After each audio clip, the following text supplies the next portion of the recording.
Ngayon ang gagawin natin ay magpapalit tayong potentiometers nitong amplifier. Papalitan na natin lahat. Itong mga potentiometers niya ay parang hindi pa napalitan. Nabili itong amplifier na to more than 20 years na ata. Tapos bago lang mapapalitan yung mga potentiometers niya. Siyam lahat ito para sa volume, sa gain ng amplifier, yung high, mid, low niya, at saka may effects, presence, at saka reverb. Sa tagal na rin kaya bumigay na rin lahat. Kahit naka-off lahat may tunog. Ang brand niya ay X-Trek amplifier. Matibay itong amplifier na ito sa lahat ng mga naging amplifiers namin. Ito yung isa sa matibay. Abot na siya ng more than 20 years. Yung iba mga 5 years nasisira na. Ba wala pang 10 years bumibigay na lahat. Ito more than 20 years bago nasira, bago aayusin, bago papalitan. Pero syempre depende pa rin sa gumagamit, depende pa rin sa pag-iingat kung paano aalagaan yung gamit, kung paano iingatan. Katulad ng pag-iingat mo sa jowa mo na ayaw mong malamukan pero iniwan ka pa rin. Pero ang mahalaga doon, iningatan mo, diba? Iniwan ka nga lang, haha. By the way, pagtapos nito, pag natanggal na natin lahat, ikakabit na rin natin yung replacement, yung pamalit, kasi nakabili na rin naman ako.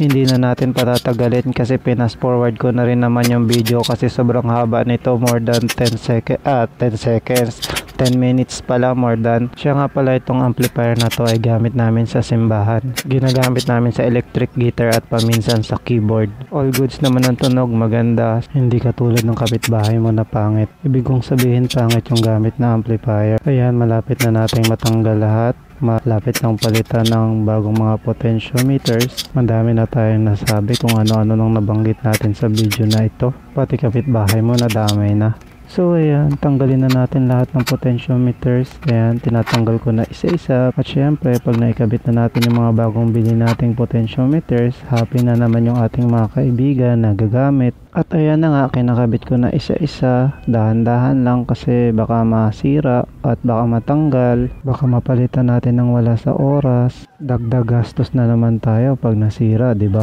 Kaya dahan-dahan lang sa pagkakabit, dahan-dahan lang sa pagsusulda, katulad nung ginawa sa'yo ng jowa mo na dahan-dahan kang iniwan. Hindi, joke lang. Ang gusto ko lang talagang sabihin dahan-dahan lang sa pagsusulda dahil mainit yung soldering iron. Mainit, baka mapasok ka. Katulad nung napasok ka nung sinubo mo yung sinaing, yung bagong saing na kanin. Ang gulo. Basta bahala na kayong umintindi sa sinasabi ko. Basta ito malapit nang matapos, malapit nang maayos, malapit nang maikabit. Sa dami ng sinabi ko, sana may naintindihan din kayo. Kapag natapos natin itong ayusin, babalik na natin to sa simbahan para matestingan na, para magamit na ulit. Magamit ng ilang taon, ilang buwan o ilang linggo. Basta ang importante magamit. Kailangan natin itong matapos kasi may aayusin pa tayong isang amp pero medyo maliit nga lang. Mabuti na lang may mga kaibigan tayong nagtitiwala sa atin kahit papaano, kahit imemekos-mekos natin na pag-aayos, diba? Itong pag-aayos ng amplifier, pagpapalit ng potentiometer, pag-aayos ng gitara, pagwa-wirings, pag-aayos ng mga mini ceiling fan at electric fan, hindi ko naman ito na pag-aralan. Passion na lang rin sa pag-aayos, passion na lang sa pagkakalikot. Parang nakahiligan ko na kasing mag-aayos ng mga ganitong gamit. At saka sa mga kaibigan ko naman sa church namin, saka sa mga kapitbahay lang rin naman namin. Sa mga gamit pa lang nila, solve na ang video ko. May upload na ako palagi, marami na akong inaayos, iba't ibang gamit. Ayan, malapit na nating matapos. Binabalik ko na yung mga nut ng mga potentiometers.